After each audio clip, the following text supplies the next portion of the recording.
Hey everybody, it's your old pal Tom here. Let me tell you about new Coke. That's right.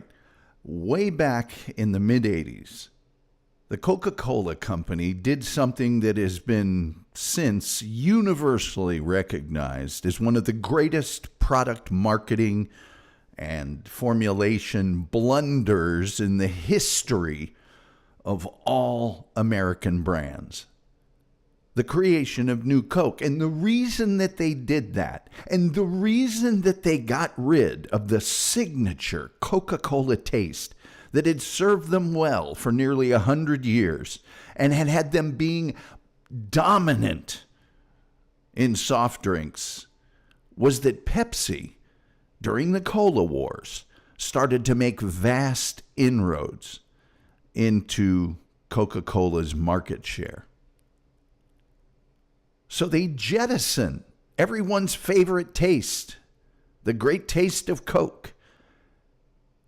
They don't just create a new flavor, they get rid of the old one.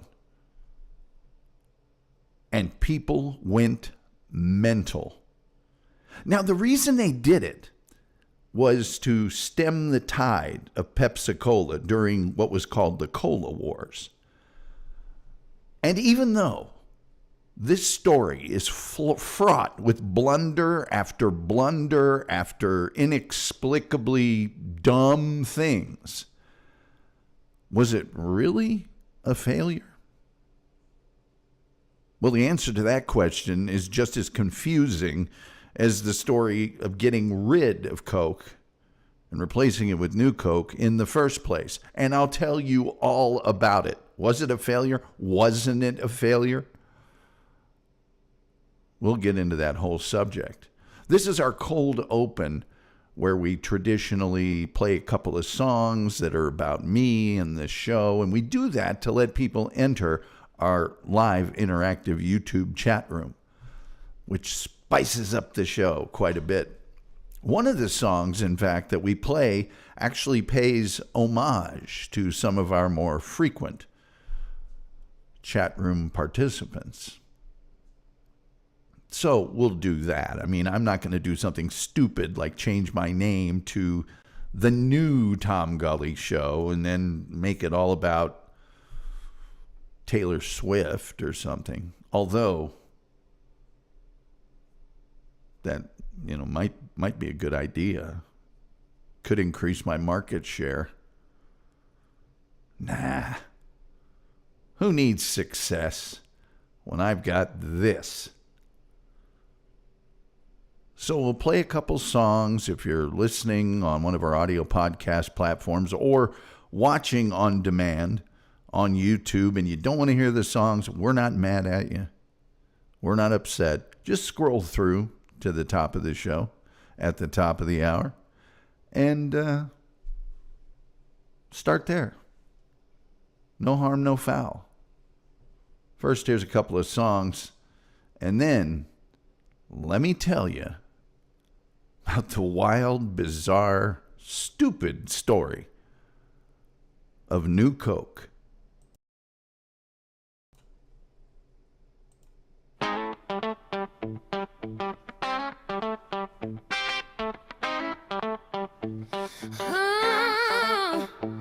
Early in the morning, daylight coming through.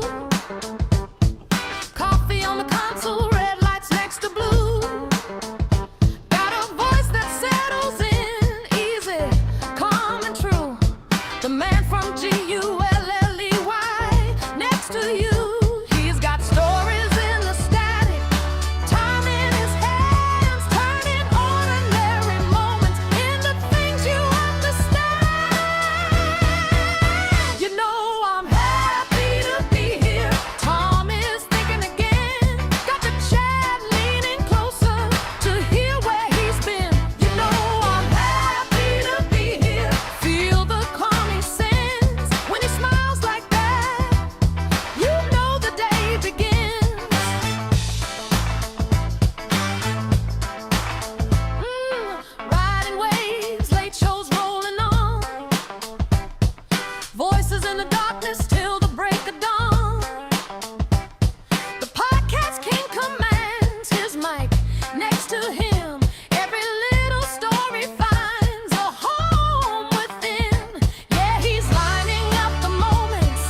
Tom steps in shining, lifting spirits in the room.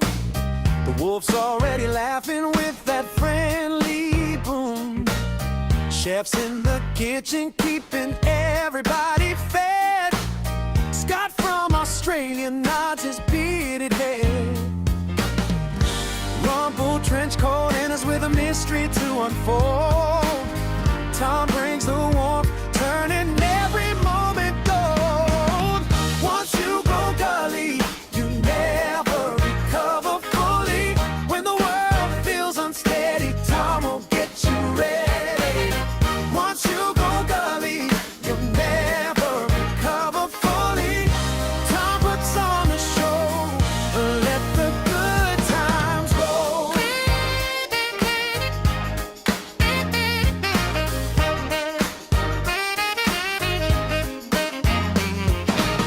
The wolf keeps up grooving with that easy midnight sway. Chef spins a ladle like when leading cabaret.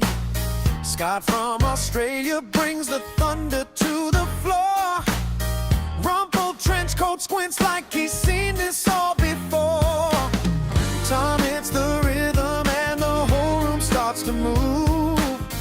Every single heartbeat falling deeper in the groove. Once you go gully, you never recover fully. When the world feels unsteady, Tom will get you ready.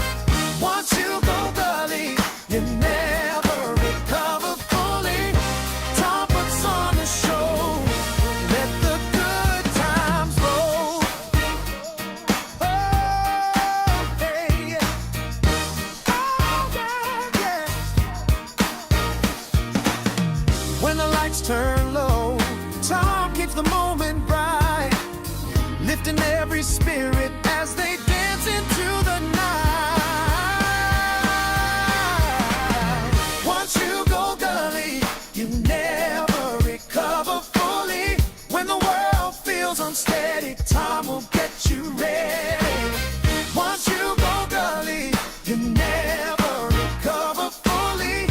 Tom puts on the show, let the good times roll. Once you go gully, you never recover fully. When the world feels unsteady, Tom will get you ready. Once you go gully, you never recover fully. Tom puts on the show, let the good times roll.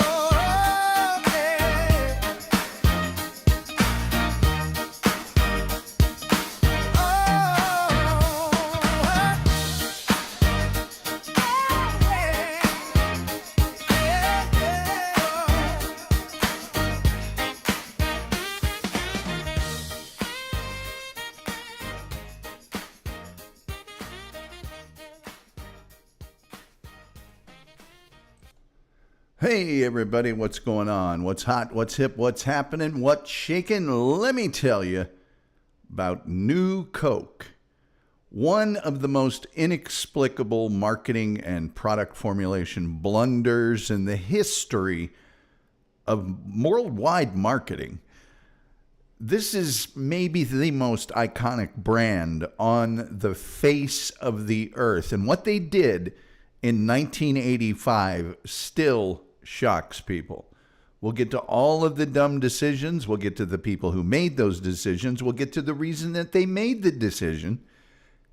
And we'll tell you whether it worked or not, regardless of the universal public ridicule that Coke experienced back then and experiences today when the words New Coke are mentioned. And by the way, just as a tease, the product was never called officially New Coke. That's just what everybody called it. That's how bad this whole thing worked. It wasn't even the real name of it. Before we get going here, please do me a favor. Like, share, subscribe, retweet, notification bell, all the absolutely free things you can do to help out our little show here with the algorithm, almighty, all-knowing algorithm. It only costs you a click. Clicks are free. They're universally not charged for. You don't get a bill at the end of the month for clicks. So we could really use that. And even if you're listening on one of our audio podcast platforms, just give us a like or subscribe. That helps us out as well. Also, you can go to our YouTube description and the PayPal is there.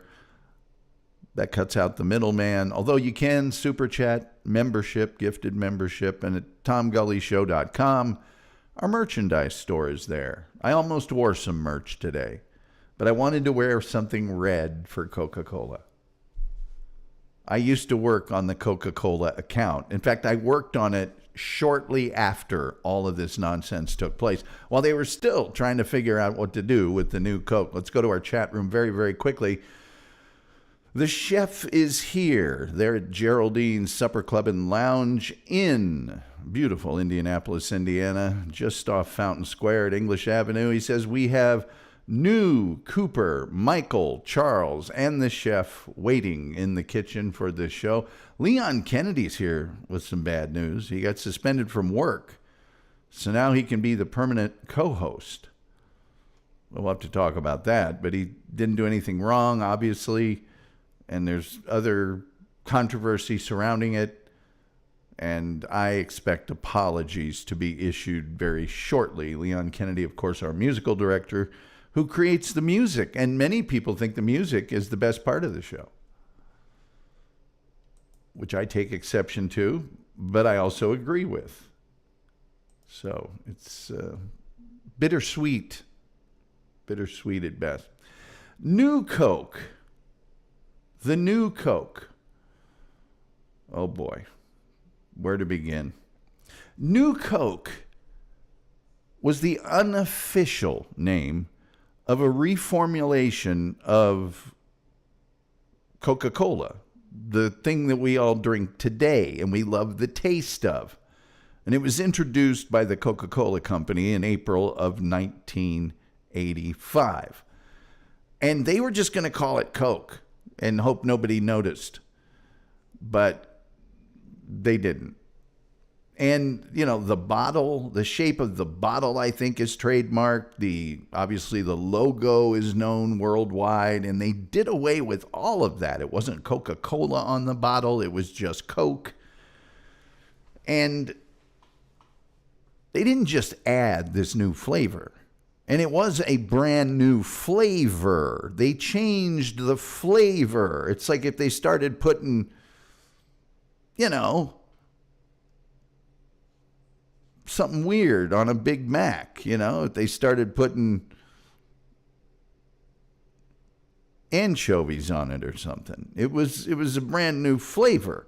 And they didn't just add a new one. They got rid of the old one that everybody loved. And here's how the whole thing went down. After World War II, Coca-Cola had about 60% of the market for colas. But by 1983, that had declined to under 24%. Okay? Largely because of competition from the evil Pepsi-Cola. Now, of course, Coca-Cola had been around forever. And it was very disconcerting to Coca-Cola, as well it should be, that Pepsi was starting to gain all this customer base. Pepsi had begun to outsell Coca-Cola in supermarkets. Coke really maintained its lead only because of vending machines and fast food restaurants where they were dominant, especially McDonald's. McDonald's sold Coca-Cola, and therefore they sold a lot of products. And this was disturbing to Coca-Cola because Pepsi was gaining a lot of youthful customers. And market analysts believe that the baby boomers were more likely to purchase diet drinks as they got older and became health conscious and weight conscious, which we all know is a joke. Growth in the full calorie segment would come from younger drinkers who didn't care about health or weight. And at that time, they favored Pepsi by a increasingly large margin. Pepsi's product had a sweeter taste. Meanwhile, the overall market for colas was steadily declining in the early 80s as customers increasingly purchased diet and non-cola soft drinks. Many of those were sold by Coca-Cola, but this further eroded Coca-Cola's market share.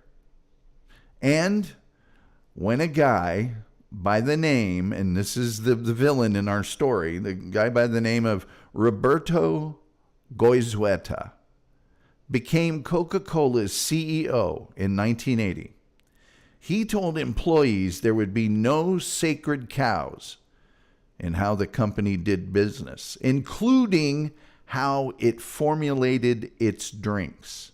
And I'll get to it later, but this was like really traitorous speech to most of the people who had worked for Coca-Cola for many years. Coca-Cola was the biggest brand in the world. Reformulated? Are you kidding me? So what happened was, Coca-Cola's senior executive, well, let me tell you a little bit about the formulation, first of all. Coca-Cola was so pervasive, they had a specially branded glass shape, okay? Nobody else could have that shape of glass. And legendarily, the formula for Coca-Cola was kept in a vault. This vault that I'm showing you right now in Atlanta. Nobody knew the secret formula, and it had to be kept in a vault. Sorry, audio podcast listeners. Imagine a very impressive looking vault. I mean, even in the early days, Coca-Cola's ads would extol the virtues of their recipe, but they wouldn't tell you what it was. This ad says Coca-Cola syrup and extract for soda water and other carbonated beverages. This intellectual beverage and temperance drink, an alternative to booze, contains the valuable tonic and nerve stimulant properties of the coca plant and cola nuts. Makes not only a delicious, exhilarating, and refreshing and invigorating beverage dispensed from the soda water fountain or in other carbonated beverages, but a valuable brain tonic and a cure for all nervous afflictions, sick headache, neuralgia, hysteria, melancholy. The peculiar flavor of Coca-Cola delights every palate. It is dispensed from the soda fountain in the same manner as any of the fruit syrups, and it's signed by J.L. Pemberton, the chemist and sole proprietor of Coca-Cola. Well, Coca-Cola's senior executives hatched a plan. They commissioned a secret project headed by marketing vice president Sergio Zyman and Coca-Cola USA president Brian Dyson, to create a new flavor for Coke. Not a new product line extension within Coca-Cola, but a new flavor for their number one brand leader product. And this project was named, of all things, Project Kansas, because a famous photo from Kansas journalist William Allen White drinking a Coke had been used extensively in Coca-Cola advertising, and it actually hung on several executive walls. So they came up with Project Kansas. Now, this new reformulation was a much sweeter cola because they were trying to compete with Pepsi for younger audiences, and Pepsi was much sweeter than Coca-Cola. And this sweeter cola overwhelmingly beat regular Coke and Pepsi in blind taste tests, surveys, and focus groups. The southeastern United States, one of Coca-Cola's strongest and most reliable markets, and that makes sense, Coca-Cola is based in Atlanta, narrowly preferred this new flavor. And this preference widened once the testers revealed the new taste was also a Coca-Cola product. They're very brand loyal to Coca-Cola in that area. One bottling company actually threatened to sue Coca-Cola if it did not put the new drink on the market. So Coca-Cola wasn't the only crazy, person walking around back then. Asked if they would buy and drink the product if it were Coca-Cola, most testers said they would, although it would take a while for them to get used to it. About 10 to 12% of testers felt angry and alienated at the thought, and they said they might stop drinking Coke. They're like, this is sacrilege. Their presence in focus groups tended to negatively skew results as they exerted indirect peer pressure on other participants. Now, the surveys, which is just, what a survey is, it's something that's sent to you and you fill out, which were given more significance by standard marketing procedures of that era, were less negative than the taste tests, and they were key in convincing management to change the formula in 1985 to coincide with the 100th anniversary of Coca-Cola. However, the focus groups, had provided a clue as to how the change would play out in the public. But the company was so set on coming up with this new flavor that they downplayed those results. And the management rejected an idea to make and sell the new flavor as a separate variety of Coke. That seems to be what would make the most sense, and certainly what they would do today.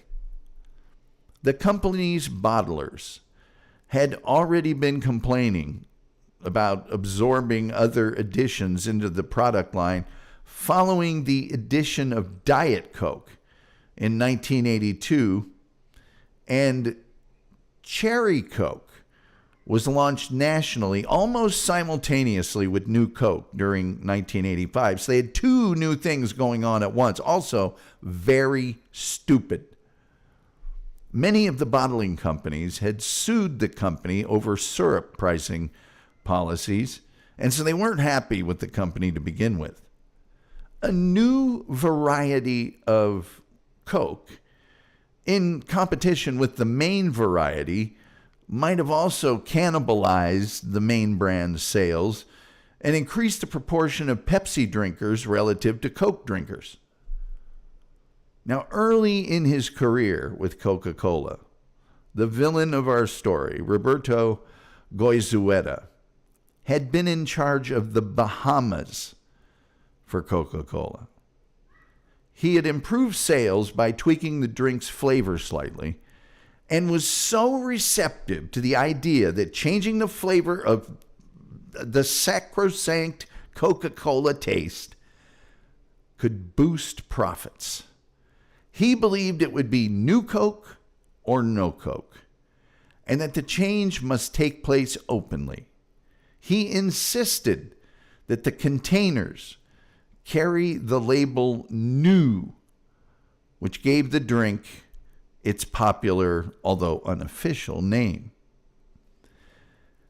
Goizueta even went so far as to visit his mentor and his predecessor as CEO for Coca-Cola, the ailing Roger W. Woodruff, who had been the CEO for decades and who had built Coca-Cola into an international brand following World War II. Goizueta claimed he had secured Woodruff's blessing for the reformulation, but many of Goizueta's closest friends within the company doubted that Woodruff fully understood his intentions.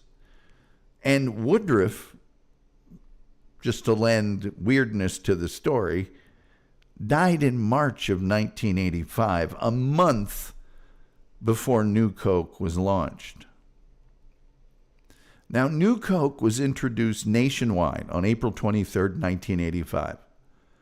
Production of the original formulation ended later that week, and that, as you will see, was a problem that turned into kind of not a problem.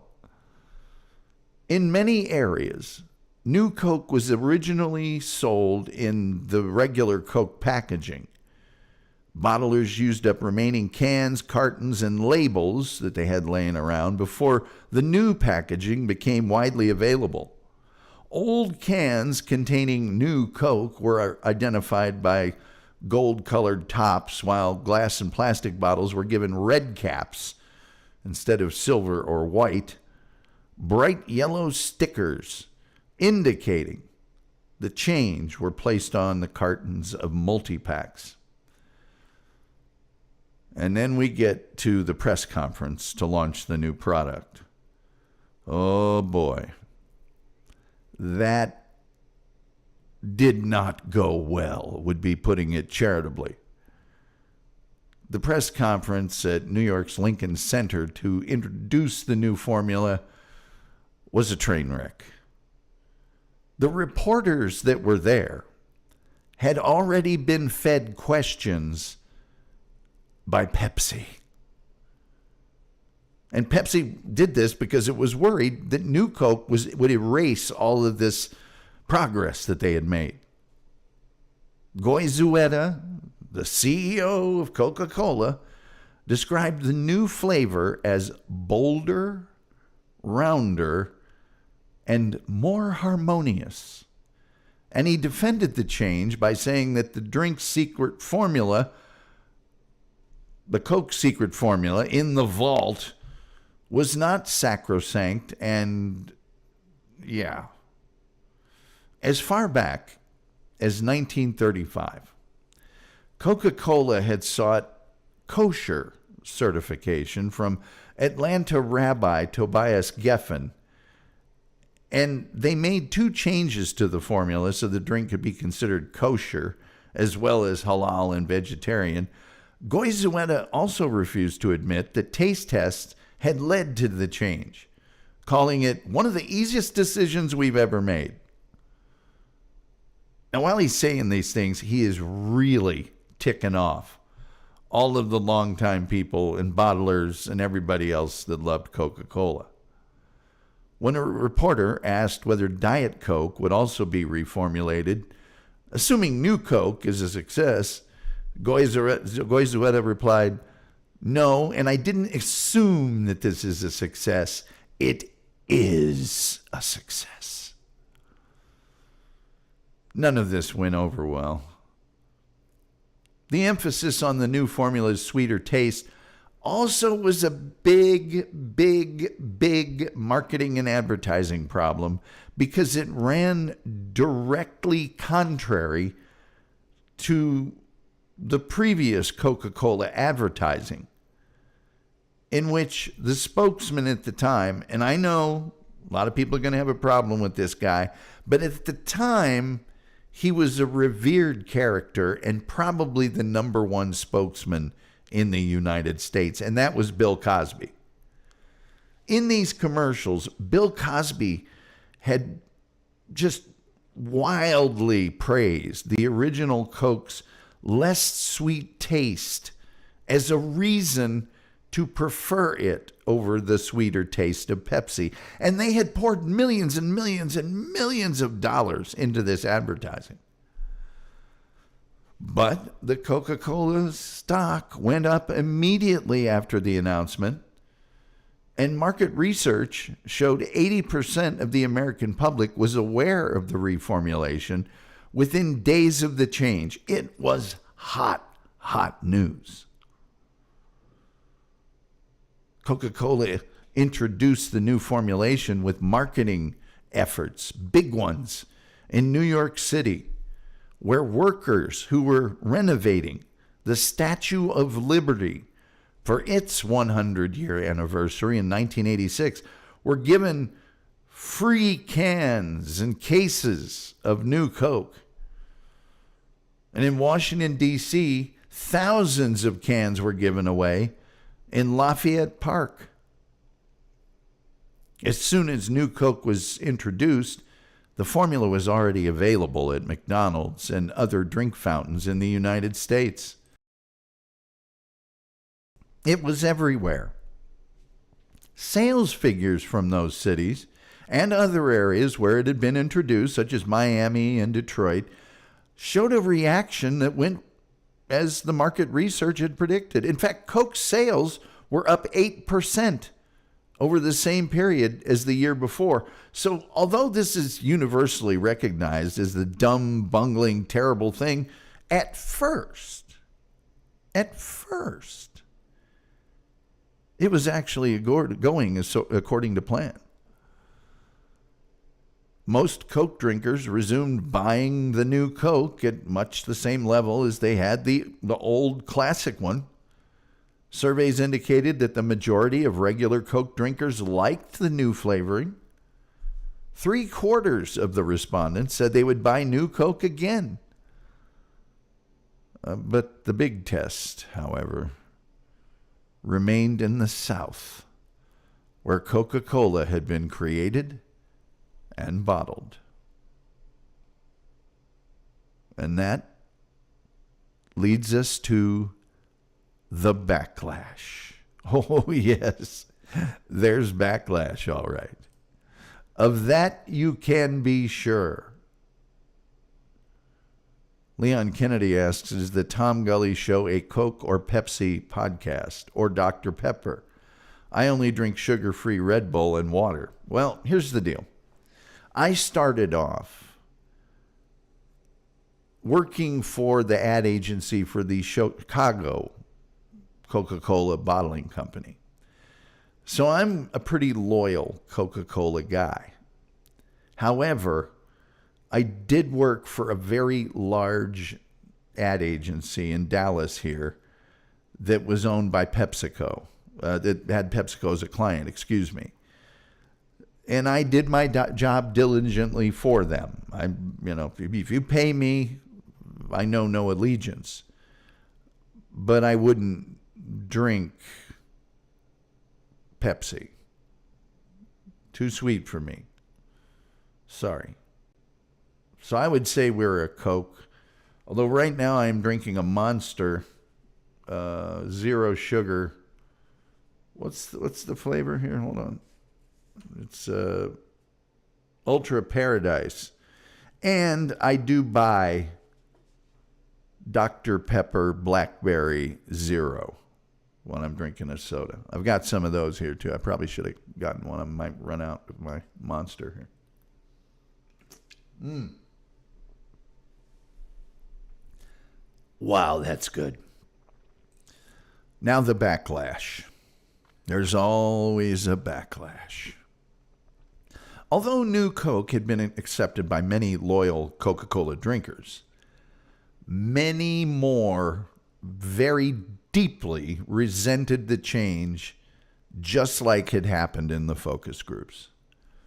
Many critics were from the southern U.S. states, some of whom considered Coca-Cola part of their regional identity. Some even viewed the change through the prism of the Civil War as a surrender to the Yankees. Surrender to them Yankees. Because PepsiCo, the manufacturer of Pepsi, was based in Purchase, New York. In a Chicago Tribune story about reaction in the South, a professor at the University of Mississippi observed that changing Coca-Cola is an intrusion on tradition and thus would not be well received in the South. An Alabama resident wondered why the company had introduced the new flavor in New York rather than in Atlanta, where the company's headquarters were. Elsewhere in Alabama, an Anniston Star columnist, noting Goy Zueta's Cuban origins, insinuated that the flavor change was a communist plot. The Atlanta Journal-Constitution found a majority of patrons at the Varsity, legendary, popular restaurant in Atlanta. Those people favored the old formula. Why didn't they test anybody here? The co-owner asked. The company received over 40,000 calls and letters expressing anger or disappointment, including one letter delivered to Goy Zueta addressed to Chief Dodo, the Coca-Cola Company. And by the way, keep in mind, this is before the internet, so 40,000 calls and letters is big. Another letter asked for his autograph, Goy Zueta's autograph, as the signature of one of the dumbest executives in American business history would likely become valuable in the future. The company hotline, 1-800-GET-COKE, received over 1,500 calls per day compared to about 400 before the change. A psychiatrist whom Coke had hired to listen in on calls told executives that many people sounded as if they were discussing the death of a family member. And there were critics of New Coke, plenty of them from outside the region. Well-known Chicago Tribune columnist Bob Greene wrote some widely reprinted articles ridiculing the new flavor and expressing anger at Coke's executives for having changed it. Comedians and late-night talk show hosts, including, yes, the one guy you did not want making fun of you, Johnny Carson, and the other guy you didn't want making fun of you, David Letterman, regularly mocked the switch. Ads for New Coke were booed heavily when they appeared on the scoreboard at the Houston Astrodome. Even Fidel Castro, yes, El Presidente in Cuba, a longtime Coca-Cola drinker, contributed to the backlash, calling New Coke a sign of American capitalist decadence.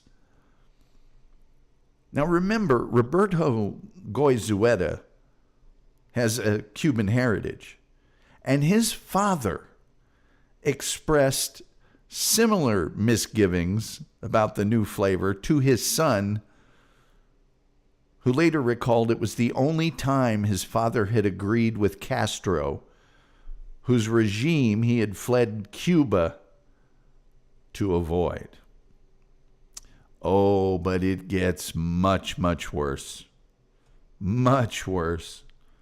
A man by the name of Gay Mullins, that's just his name, folks, don't go crazy, a Seattle retiree looking to start a public relations firm with $120,000 of borrowed money, formed an organization called the Old Cola Drinkers of America on May 28th, about a month before the reformulation, to lobby Coca-Cola to either reintroduce the old formula or sell it to someone else. His organization eventually received over 60,000 phone calls. He actually filed a class action lawsuit against Coca-Cola, which was quickly dismissed by a judge who said he preferred the taste of Pepsi, while nevertheless expressing interest in securing the Coca-Cola Company as a client of his new firm should it reintroduce the old formula?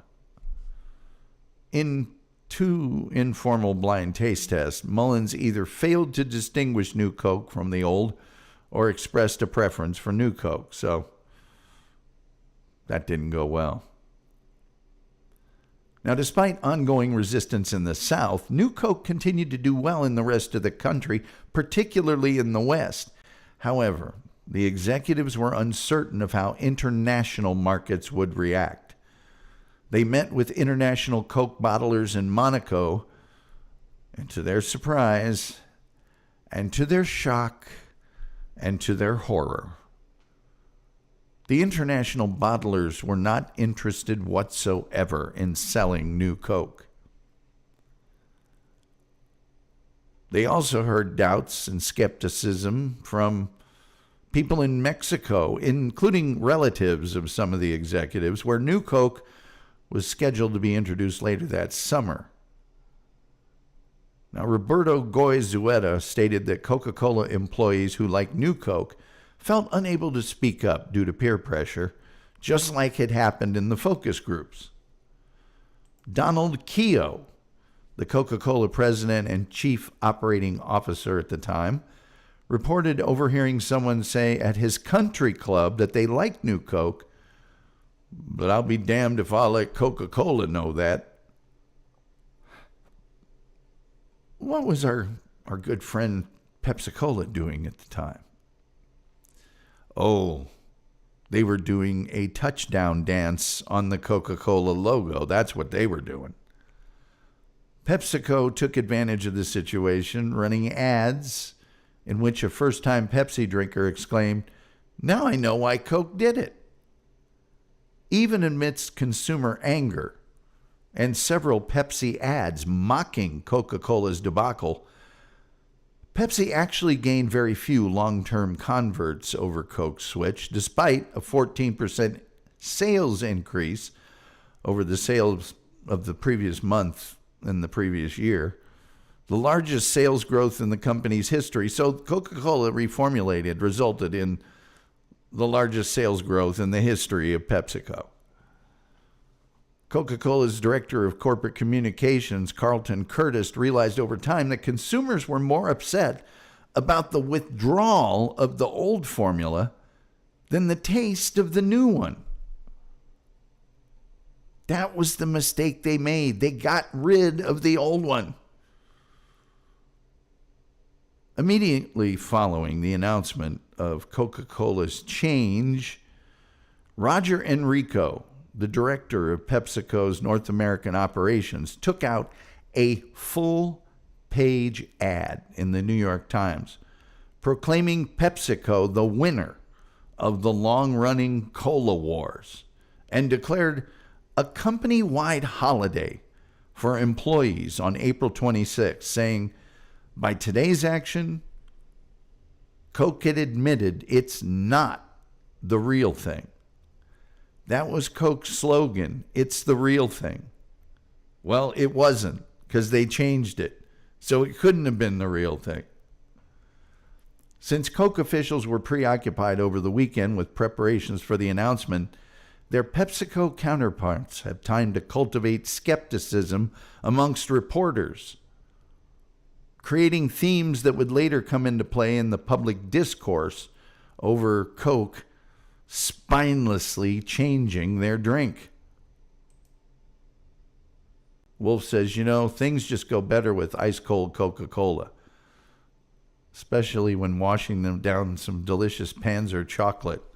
Well, Coca-Cola Company became Fanta in Germany to get around, not being able to sell things as an American company there. They just call yourselves Fanta and just keep doing Coke stuff. It'll be fine. That's how they got around that.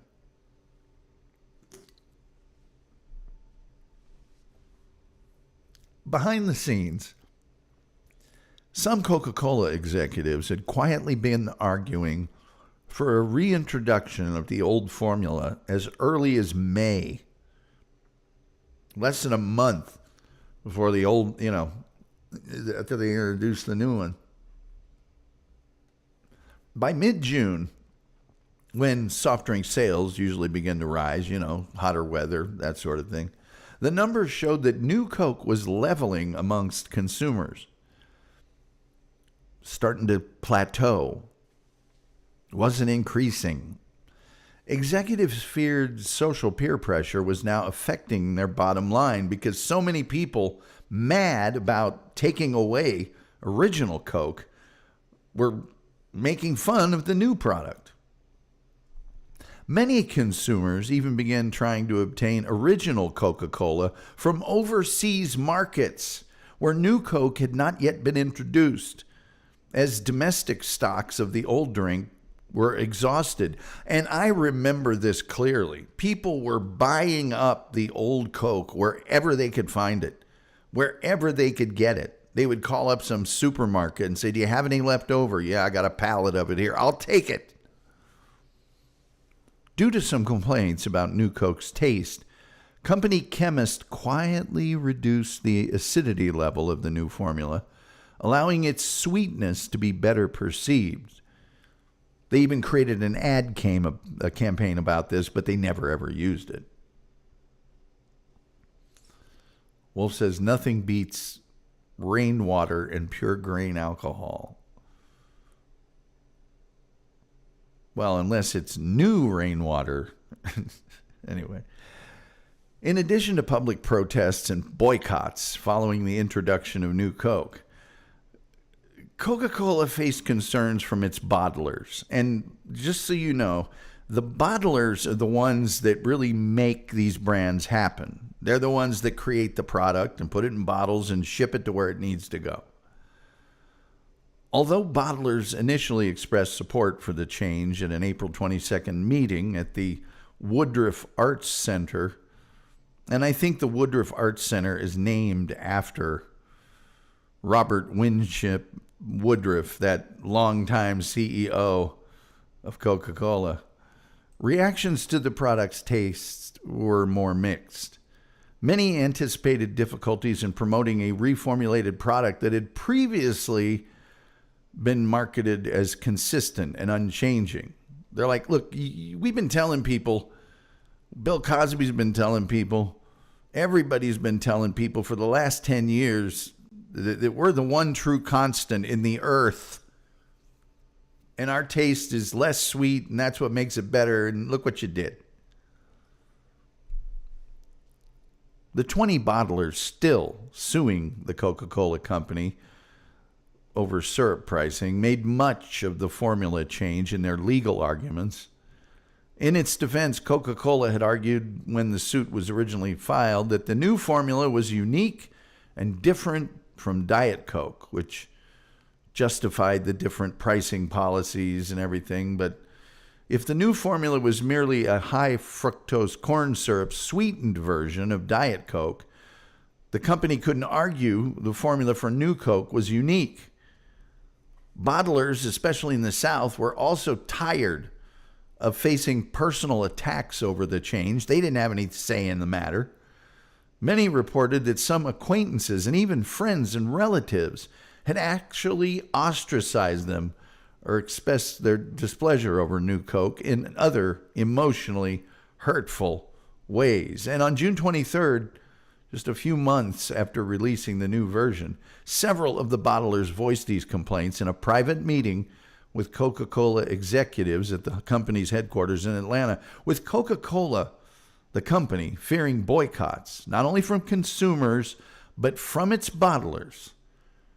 Talks about reintroducing the original formula moved not from if, but to when.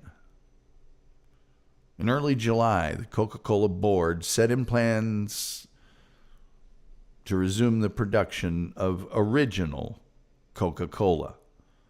They had to go back on their big claim. This is it. This is the best. The old one's gone. Forget about it. We're never bringing it back. Company president Donald Keogh revealed years later in the documentary, The People vs. Coke, they realized this was the only correct thing to do when they visited a small restaurant in Monaco. And the owner proudly said they served The real thing. It's the real Coke.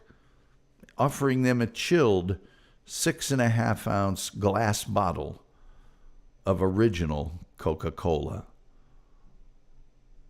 On July 11th, Coca-Cola executives held a press conference and announced the return of the original Coca-Cola formula 79 days after New Coke's introduction.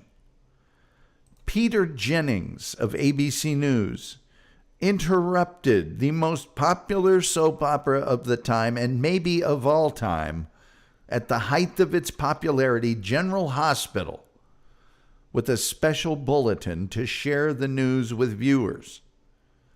That's how big this was. Unless you think that's not very big, well, on the floor of the United States Senate, David Pryor called the reintroduction a meaningful moment in U.S. history. The company hotline received 31,600 calls in the 2 days after the announcement. The new product continued to be marketed and sold as Coke. So you had Coca-Cola and then Coke. And it was just called Coke until 1990, when they, for who knows what reason, renamed it Coke Roman numeral II. While the original formula was named Coca-Cola Classic, and for a short time was referred to by the public as Old Coke. Some who tasted the reintroduced formula were not convinced that the first batches were really the same formula that had supposedly been retired that spring. And in fact, that was true for a few reasons, because Coca-Cola Classic differed from the original formula in that all bottlers who had not already done so were using high fructose corn syrup instead of cane sugar to sweeten the drink, though most had by that time. By the way, like, share, subscribe, retweet, notification bell. Man, we could use those likes. We really could. We really could. I'm telling you. Rainwater Zero. Yes, they've created Rainwater Zero. Those were the days when men wore hats and no picture could be taken without a cigar. According to our good friend, Mr. Keogh, Donald Keogh, President and Chief Operating Officer of Coca-Cola, he said, "There is a twist to this story which will please every humanist and will probably keep Harvard professor puzzled for years. The simple fact is that all the time and money and skill poured into consumer research on the new Coca-Cola could not measure or reveal the deep and abiding emotional attachment to the original Coca-Cola felt by so many people." And he was right. He was right. Guess who was given the first case of Coca-Cola Classic? Yep, the guy who formed the Old Cola Drinkers Association, Gay Mullins himself. But Gay Mullins, being the train wreck that he was, later complained the drink now made him sick, which he blamed on the drink's use of high fructose corn syrup. He also claimed that high fructose corn syrup had dulled his taste buds, which accounted for his preference in New Coke in the taste tests. Now, the whole thing started when Coca-Cola wanted to stem the tide of Pepsi-Cola. We got to have something sweeter. We got to get this audience back. And, you know, the introduction was obviously a gigantic failure in public perception, if nothing else. But how did it really turn out?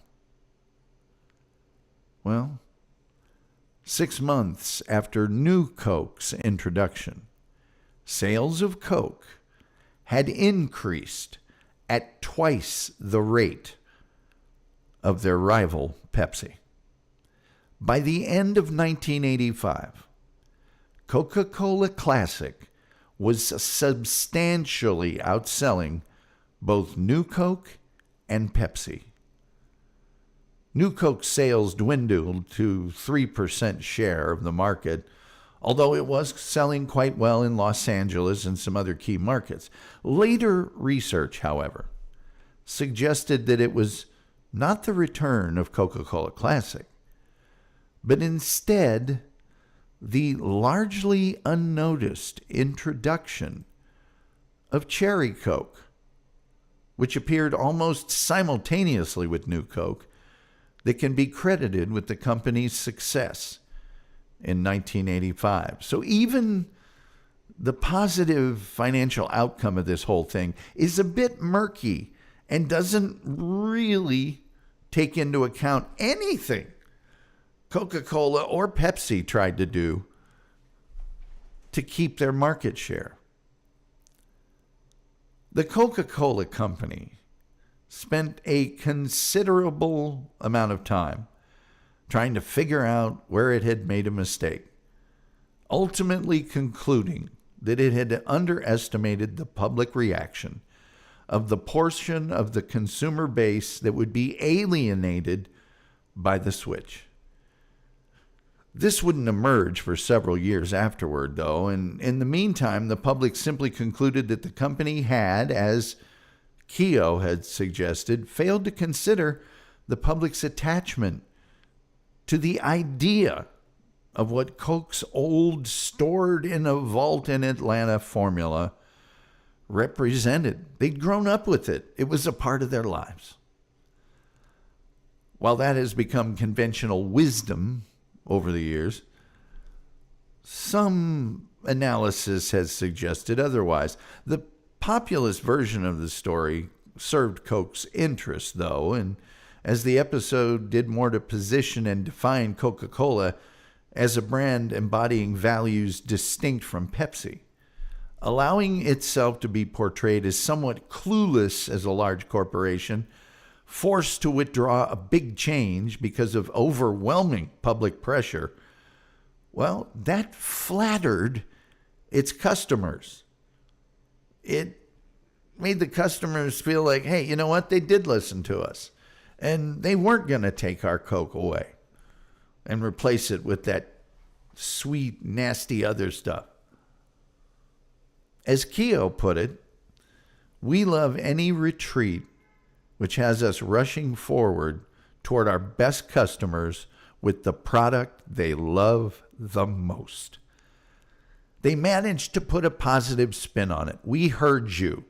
We get it. You love Coca-Cola Classic more than anything. Our mistake, here you go. Bottles and cans continued to bear the Coca-Cola Classic title for a long time. From July of 1985 until January of 2009, when the company announced it would stop printing the word classic on the labels of 16 fluid ounce bottles sold in parts of the southeastern United States. Bill Cosby ended his longtime association from Coca-Cola. Well, they dodged a bullet there, didn't they?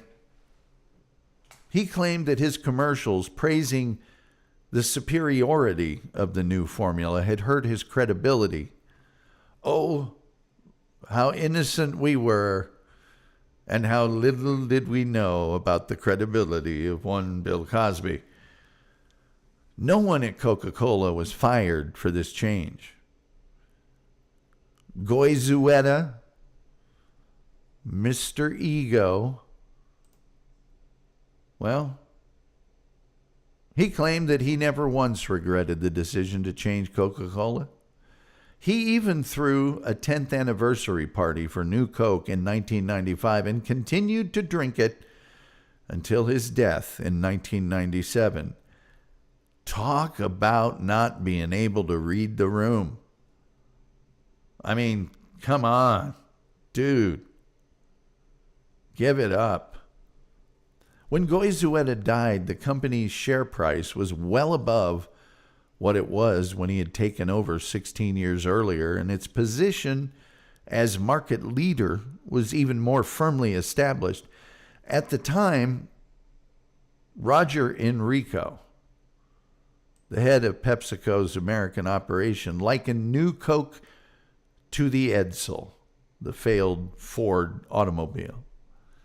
Later, when he became Pepsi's CEO, he modified his assessment of the situation, saying that people had been fired or demoted over New Coke, and if they had, it would have sent a message that risk-taking was strongly discouraged at the company. In the late 1990s, Sergio Zyman summed up the New Coke experience this way.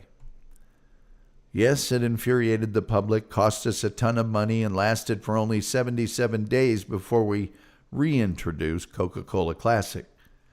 Still, New Coke was a success because it revitalized the brand and reattached the public to Coca-Cola Classic.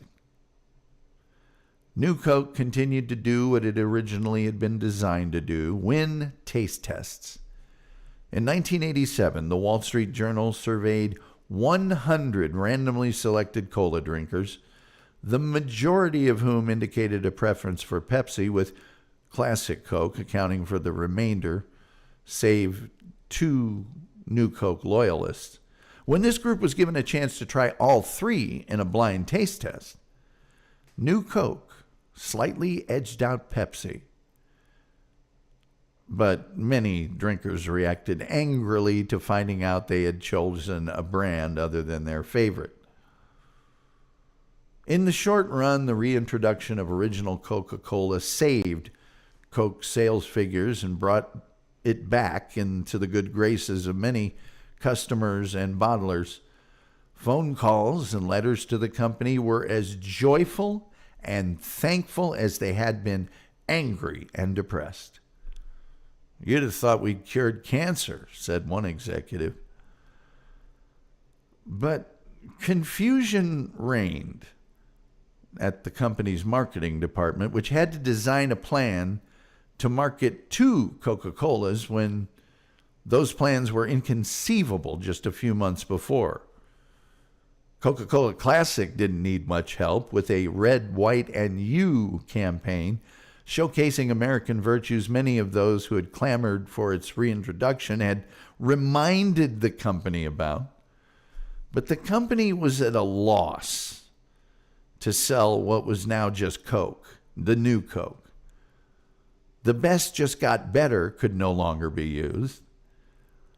Marketers fumbled for a strategy for the rest of the year. Matters were not helped when McDonald's announced, shortly after the reintroduction of Coca-Cola Classic, that it was immediately switching from New Coke back to original Coca-Cola at all of its restaurants. But things were about to change for the marketing of New Coke. And its roots are in, of all things, something I am not crazy about, and that is AI. Believe it or not. At the beginning of 1986, Coke's marketing team found a strategy by returning to one of their original motives for changing the formula, the youth market that preferred Pepsi. And so who steps into the game? None other than Max Headroom, the purportedly computer-generated media personality portrayed by Matt Frewer.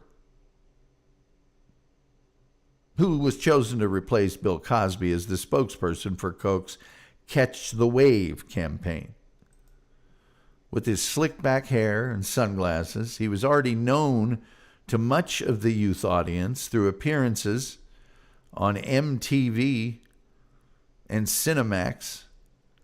Max Headroom was really popular. And he was purportedly computer generated. He really wasn't. But he was perceived as this creature of the computer, like AI. The campaign was launched with the television commercial produced by McCann Erickson, New York, a legendary ad agency, and also a legendary Coca-Cola ad agency, with Max Headroom saying in his trademark computer-generated stutter, "Catch the wave," and referring to his fellow Cokeologists. As a response to Pepsi's televisual teasings, one showed Headroom asking a Pepsi can he was interviewing how it felt about more drinkers preferring Coke to Pepsi, then cut to the condensation forming on and running down the can, saying, "Sweating?" Well, this campaign was a huge success. Max Headroom's Catch the Wave spots for Coke, a Newsweek article said, 2 of which were directed by Ridley Scott, big movie director, may be the most cleverly structured pitches ever aimed at the under 30 viewer. Which makes sense. Max Headroom was all the rage on MTV and everywhere else. John Reed, Coke's senior vice president of marketing, claimed that 76% of teenagers had heard of Max after our first flight of ads. Surveys likewise showed that more than 3/4 of the target market were aware of the ads within 2 days. Coke's consumer hotline received more calls about Max Headroom than any previous spokesman, some even asking if he had a girlfriend. The ads in the campaign continued through 1987, were chosen as the best of 1986 by Visual Storyboard of New York. Now, what happened to New Coke? Which was just Coke. It was never officially New Coke. By 1990, 5 years later, the Coca-Cola Company was ready to introduce a radically different marketing campaign for New Coke under the name Coke 2, Roman numeral 2, but only in one market, Spokane, Washington, a Pepsi stronghold. The company and bottler put significant resources into the launch of Coke 2, including offering 16-ounce cans with 4 ounces free. A new "We've Got Your Number" radio, TV, and ads because of the number 2, and on-air giveaways. The ads tried to explain the taste of Coke 2 as having real cola taste plus the sweetness of Pepsi, 2 things that add up to smooth, refreshing Coke 2. And don't use the name of another product in the description of your product. Pepsi struck back with legal challenges to the taste claim, lowered its in-store prices, and ramped up its own advertising. Coke 2's market share rose 4% early in the test, then fell back to 2%, and they didn't test it anywhere outside Spokane, Washington. By 1998, Coke 2 could be found only in a few scattered markets in the Northwest and the Midwest and some overseas territories. In July of 2002, Coca-Cola announced that Coke 2 would be saying goodbye forever. Notably, there was no outcry. In August of 2002, the Coca-Cola Company announced a change of label of Coca-Cola Classic, in which the word classic was no longer so prominent, leading to speculations it would eventually be removed and the last traces of New Coke completely eliminated more than 20 years after their introduction. And in 2009, Coca-Cola permanently removed Classic from its North American products.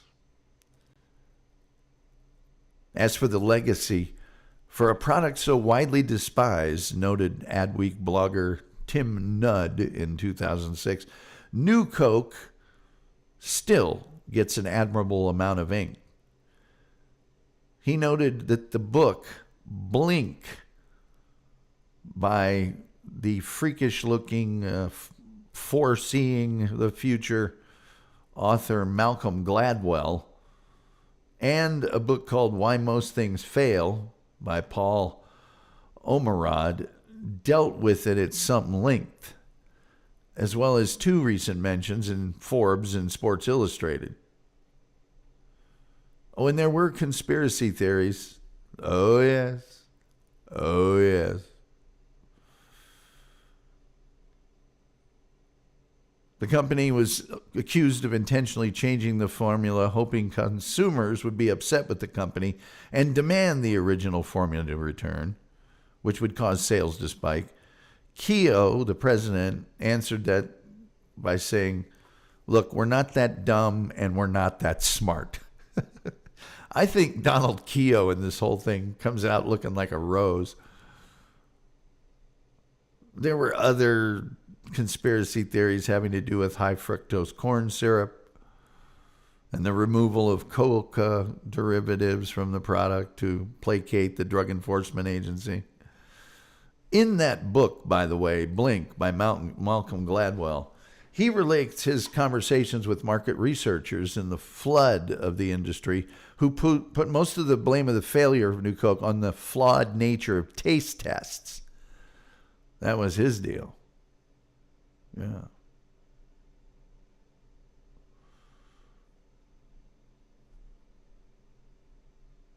Coke considered but rejected gradually changing the drink's flavor incrementally without announcing they were doing so. Executives feared the public would notice and exaggerate the slight differences in taste. So,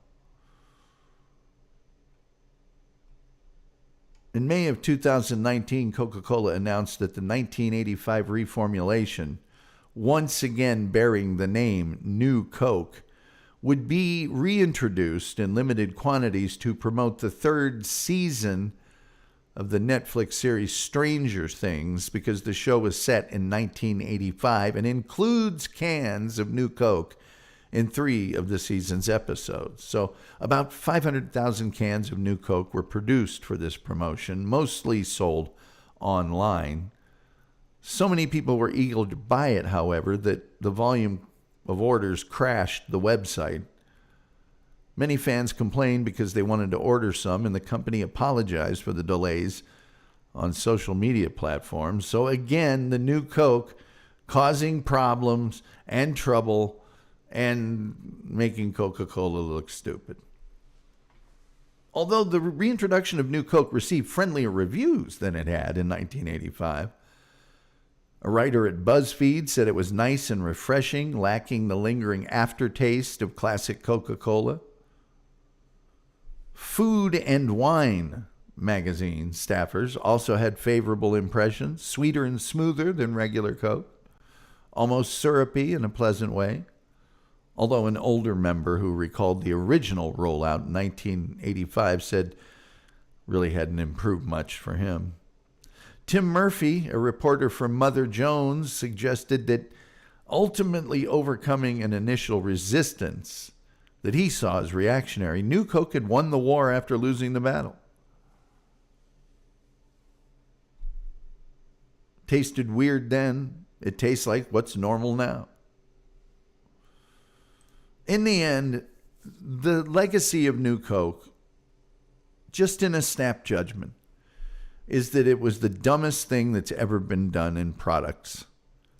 Not only did they market it improperly, but they changed the product improperly, and they deprived people of a product they dearly loved and took quite a backlash for it. Other side of the coin, sales increased, and it demonstrated people's deep and passionate love for Coca-Cola Classic.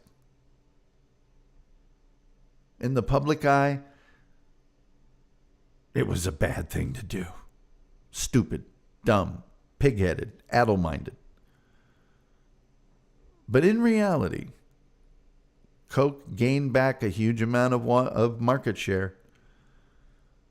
They gained another reaffirmation and increased sales for their lead product, Coca-Cola Classic, and even managed to, without trying, successfully promote Cherry Coke. All in all, in reality, probably a good thing to do, even if it wasn't intended.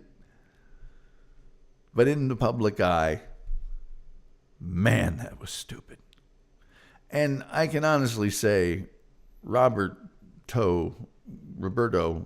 Goizueta, man, there's a guy just, if he was on fire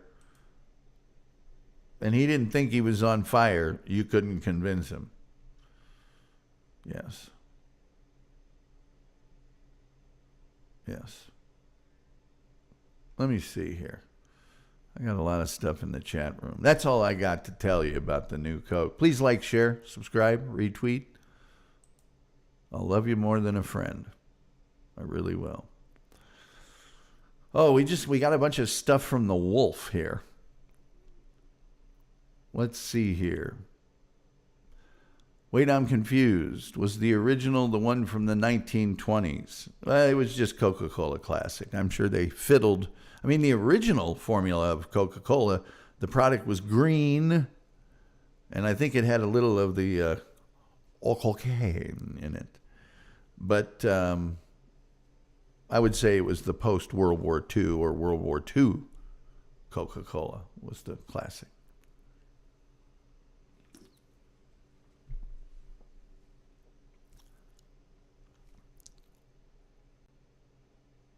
Wolf says, I'd like a bottle of liquor Coke. Kids, that's what we call Flava.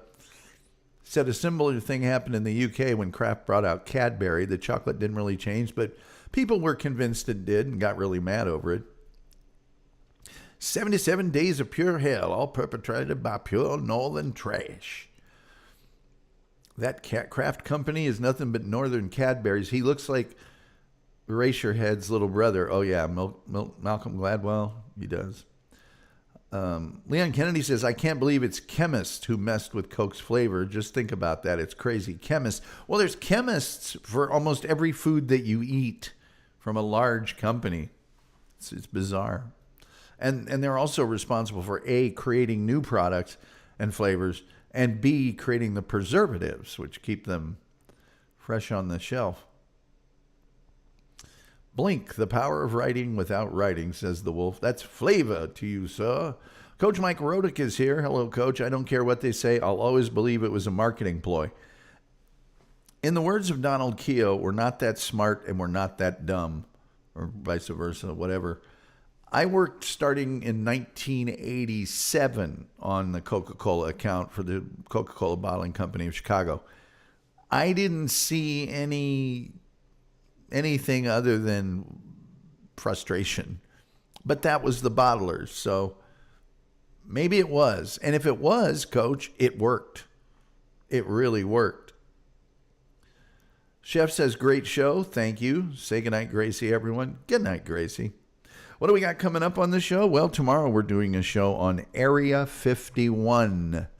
Area 51. I was thinking about Friday doing a show about an actor by the name of, I believe it's Matt Clark.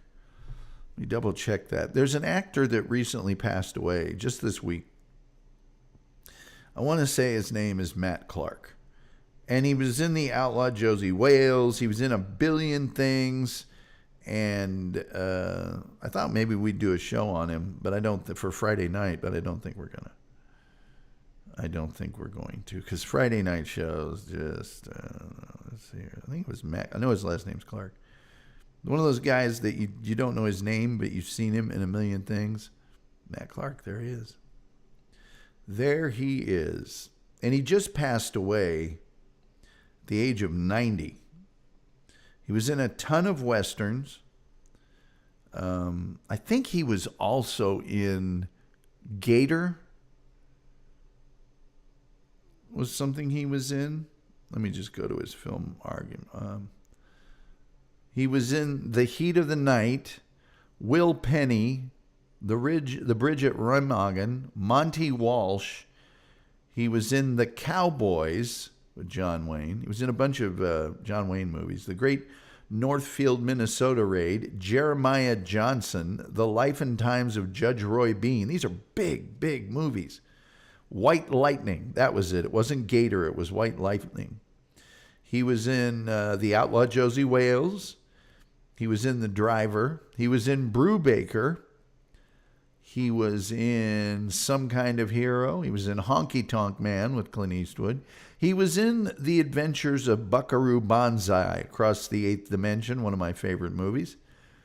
He was in Tough Turf. He was in Let's Get Harry, Back to the Future Part 3. It's getting late in his career now. He was in a bunch of not as good stuff. He was in 42, Million Ways to Die in the West. On television, he was on Ben Casey. He was on The Rat Patrol, Death Valley Days, NYPD, Bonanza, The Waltons, Kung Fu, The Rookies, Little House on the Prairie, Dynasty, The Winds of War miniseries, Magnum P.I., Hardcastle and McCormick, The Gambler, Part 3, The Legend Continues, Barbarians at the Gate. He's really good. It's a made-for-TV movie called Barbarians at the Gate with James Garner. It's incredible. Lois and Clark, Lonesome Dove, the series, Jeff Foxworthy Show, Walker, Texas Ranger, Touched by an Angel, The Practice, and Chicago Hope. He was in a ton of stuff. But we'll just say a fond farewell to him now. I don't think we're doing a show on Friday night, so. But we will do a show tomorrow night on Area 51. Saturday, we will do The Shadow. And on Sunday, The Rockford Files. I will again apologize to Ed Robertson. I really shouldn't do a show on The Rockford Files without him. He is by far the expert on The Rockford Files. I'm going to write him a heartfelt note about this. And I'm going to tell him my logic. I want to do a show on James Garner with Ed Robertson, who's been a guest on this show and hosts TV Confidential, a radio program syndicated across the United States, as well as the author of numerous books, including The Rockford Files Companion, also a book on Maverick, and then the recent book of his on the FBI, as well as many others. So we will do The Rockford Files on Sunday. That's all I got for you tonight. I'm looking at that old clock on the wall, and it says it's time for me to amscray. You do not have to go home, but you can't stay here. And with all that being said, you guys are the best. You're awesome. Thank you so much for your chats and your fabulous being here. Again, we did not reach our goal of any amount of money, but that's just the way the cookie crumbles. And so with all that being said, I'm going to play the song that is an homage to the Wolf and to the Chef and a couple of other listeners. And I think the only thing left to be said... Oh, good night, Tom. Big fan. Cooper from Geraldine's. Well, thank you, Cooper. Big fan of yours. I'm a big fan of your work as well. And so with all that being said, I think the only thing left to say is till next time. We'll see you next time.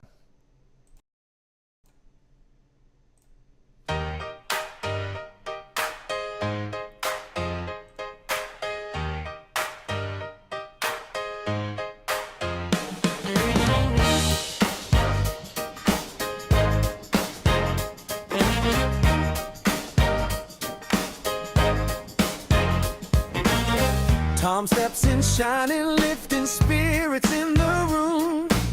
The wolf's already laughing with that friendly boom. Chef's in the kitchen, keeping everybody fed. Scott from Australia nods his bearded head. Rumpled trench coat enters with a mystery to unfold. Tom brings the warmth, turning every moment gold.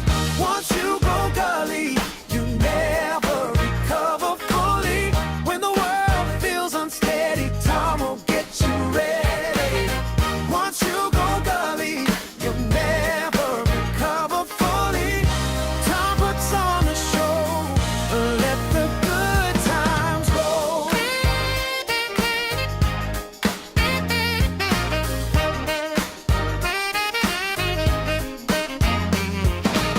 The wolf keeps up grooving with that easy midnight sway. Chef spins a ladle like when leading cabaret. Scott from Australia brings the thunder to the floor. Rumpled trench coat squints like he's seen this all before. Tom hits the rhythm and the whole room starts to move. Every single